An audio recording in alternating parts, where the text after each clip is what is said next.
We're going to, right now, we're just trying to focus on Minnesota, getting that first win and see how things go from there. But from, everyone was shocked from a certain standpoint, but I'm sure Trent was very surprised. And, I wish him the best, and he's going to do well in Indy. Was it upsetting at all that they would trade a guy of that caliber this early in the season? No, I've been around here a long time. I've seen a lot of things happen, and that's one of those deals where, it's out of your hands. It's out of his control. It's not saying that he's not a good player. It's just he'll be a good player for another organization. And the powers that be felt like it was the best move for the team, and we got to move forward. Does the locker room feel that the team is trying to win? Not the players, but the management is trying to win this year. Definitely. I don't see, Trent was, he had his own battles, getting his rushing attempts and getting his yardages, but he's going to a great situation. He has a team that was a playoff caliber team, but not for 1 minute do the players in this locker room think that we're not trying to win now. We're good on the defense side of the ball. We got some areas that we all can improve on, and we just got to get the first one. We got to get the first win to create some winning runs. Well, this is your 8th year. How do you feel about another quarterback coming in next year, another rebuild, and all the time that takes? Yeah, I'm not focused on it. It's still early in the season. It's week 2, so that's far out of my parameter. I'm not even thinking about it. I'm thinking about today, Thursday, what I got a game plan for. We got a great test coming up with Adrian Peterson. You got to keep your hard hat on. You got to keep your hard hat on and keep moving.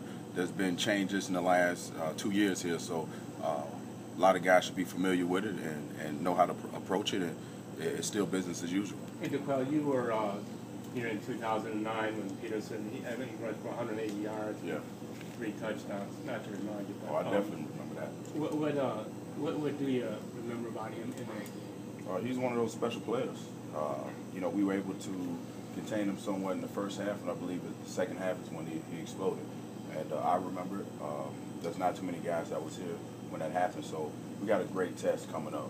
We pride ourselves on being a pretty solid defense, especially stopping the run. So we got a great test ahead of us, and I think we're up for it. Well, what separates him from other running backs? He's just his size and his speed, and he has great vision.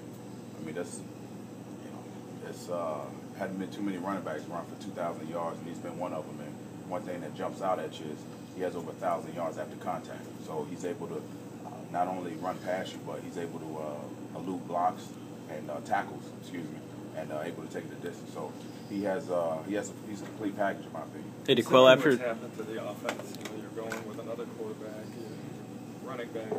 Does the defense feel that this season's going to be respectable? It's going to be up to the defense to make it so.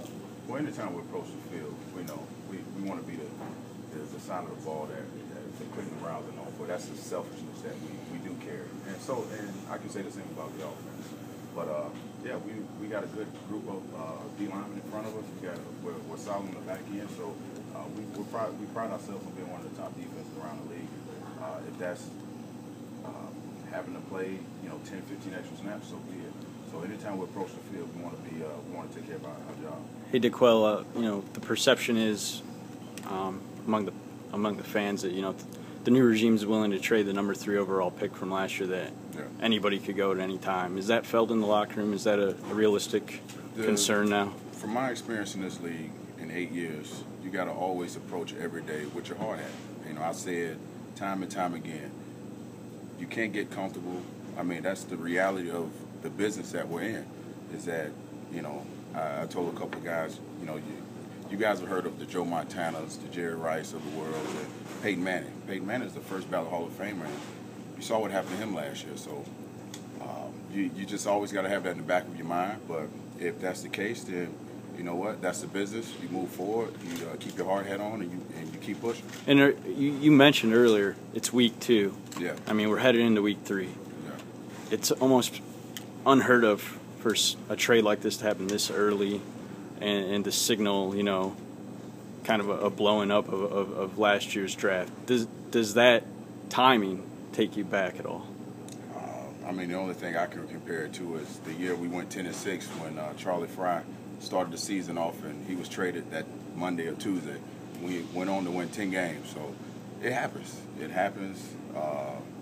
Like I said, I spoke to Trent. He was in good spirits. That's the nature of this business. That's the ugly side of this business, that we have to deal with. Like I said, we got a lot of good guys in this locker room that can play some good ball. We just got to get the first one, and it's going to start with Minnesota. How important is everybody to come together and stay focused on the task at hand and not let this be a distraction? I think from in the locker room, guys are talking about it. Guys will talk about it for today, and then we got work to do. We're on the time slotted day, so we got a lot of study to do, a lot of film to watch. We're trying to get the first one, so it's going to be in the back of our minds. We wish Trent the best of luck, but we still got a job to do. Cole, do you think he'll go on to have a lot of success with that offense? Oh yeah, he'll have a lot of success. Like I said, he went to a great situation, playoff caliber team. They needed a running back. I hate to see him go, but he was in good spirits. And the good thing you can take out of this is you can always find a positive out of whatever's going on. The fact of the matter is he's healthy. He has a job, and he's still in the NFL, and that's what we all worked hard to get to this point. Whether or not you're with either team, hey, that's the nature of this business, man. It doesn't always work in your favor, but when things change, you got to be ready to accept those challenges and step up to the plate. Do you think the message you're saying about focusing on every week and the season's not over, do you think that's a tough sell to the rest of the guys again? I don't think so. Like myself and other veterans around this locker room, we see guys traded and released every year. We start with 90 guys, then we end up with 60 guys. So it's a part of it that you never get used to, but you learn to accept it. And when it's a guy of that caliber, this is, like I said, Peyton Manning was, all-world Peyton Manning, and he's not with the Indianapolis Colts anymore. He's still having success. And it's not the end. It's not the end for him as a player. Doesn't mean he can't be great, or it was a better fit here, or what. Who knows? The jury still decides. So he's going to be a good player in this league. It just won't be for us. Hey,